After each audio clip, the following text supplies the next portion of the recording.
Hello, this is In the Dugout, and welcome back to another episode of the Club Court. Still in fourth. In this episode, we're covering Arsenal. Arsenal Football Club are a side currently playing in the top tier of English football, the Premier League, and are one of the 6 teams to have never been relegated from the division since its rebranding in 1992. With the other teams being Chelsea, Everton, Liverpool, Manchester United and Tottenham Hotspur. Nicknamed the Gunners, the club was originally formed in 1886 by a group of munitions workers from Woolwich. The club was founded as Dial Square, named after the heart of the Royal Arsenal complex.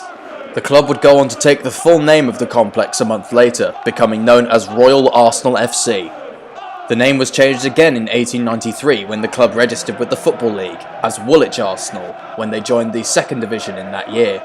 By 1913, after relegation to the 2nd Division, the club moved to the new Arsenal Stadium in Highbury, North London, instigating their 3rd name change, now known as just the Arsenal. However, they were promoted back to the 1st Division in 1915 and have been a top-flight regular ever since.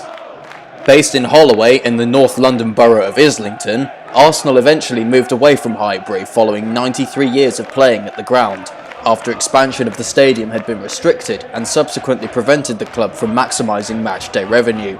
In order to not be left behind in the footballing boom of the early 21st century, a move to a new stadium was proposed.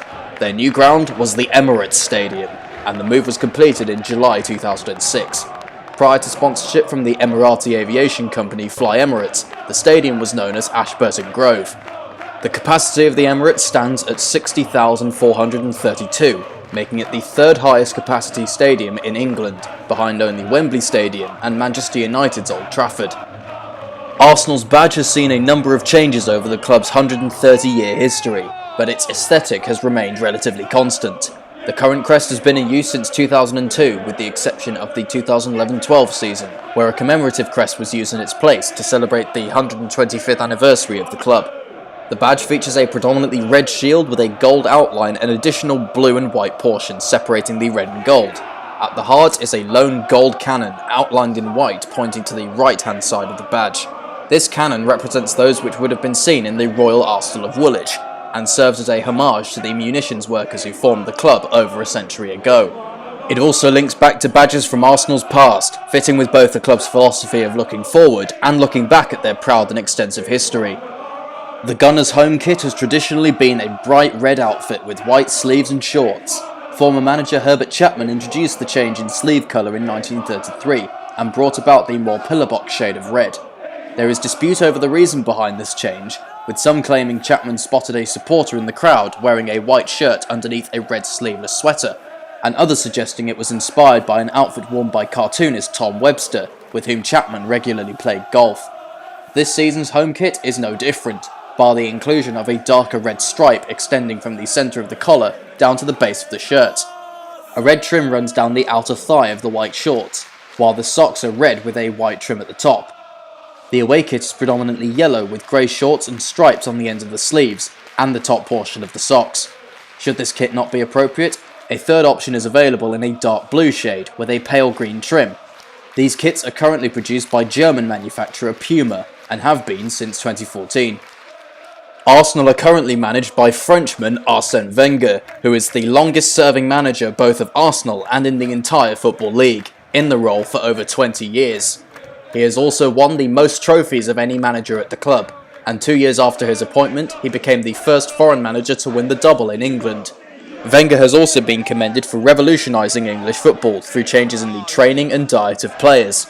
He commandeered the club during their famed title win in the 2003-04 season, winning the trophy without a single league defeat, earning the team the nickname the Invincibles, and setting a national record of 49 league games unbeaten. For their rivals, the brutal enemy since moving to Highbury has been fellow Premier League and North London side Tottenham Hotspur, with the North London derby being one of the fiercest in English football. Other rivalries include matches against fellow London clubs Chelsea, Fulham and West Ham United, as well as a strong rivalry with Manchester United, developing during the late 1980s, becoming more and more intense after the introduction of the Premier League. A 2003 online poll by the Football Fan Census showed United to be Arsenal's main rivals, followed by Tottenham and Chelsea. In more recent years though, Tottenham have been the Gunners' main enemy. Arsenal have an extensive trophy cabinet accumulated over their long history, with 13 league titles, 2 League Cups, 12 FA Cups, a joint record held with Manchester United, 14 Community Shields, 1 UEFA Cup Winners' Cup, and 1 Intercities Fairs Cup. As a big club, so come multiple fans, and Arsenal supporters, who refer to themselves as the Gooners, are no different, including famous faces such as actors Keanu Reeves, Colin Firth, Benedict Cumberbatch and Idris Elba, musicians Mick Jagger and Jay-Z, television personality Piers Morgan, comedian Dara O'Brien, boxer Anthony Joshua, and even Her Majesty the Queen, as well as the late Queen Mother and Prince Harry. As a result of their success in the past, Arsenal have had a good spell of exposure in popular culture. A match against Sheffield United in 1927 was the first English match to have a live radio broadcast, and a decade later an exhibition match between the first team and the reserves was the first ever match to be televised live. More recently, the book Fever Pitch by Nick Hornby tells the story of the author's life and relationship with the beautiful game, and Arsenal in particular. The team had often been stereotyped as being boring for their defensive style of play during the 1970s and 80s, with comedians such as Eric Morecambe making jokes at the club's expense, and the 1997 film The Full Monty including a scene where the main actors mimic Arsenal's defensive offside trap in order to coordinate a striptease routine.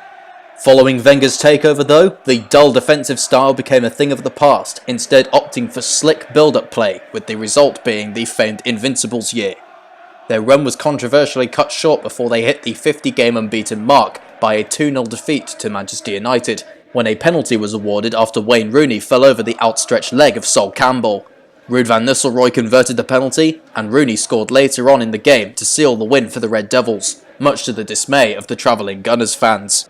Ever since, the fixture has been known as the Battle of the Buffet, after Arsenal players reportedly threw soup and pizza in the tunnel after their run had been ended. Arsenal Football Club are a powerhouse of the English game. Few other teams can boast 12 FA Cup victories, and their other trophies hold up well to inspection too.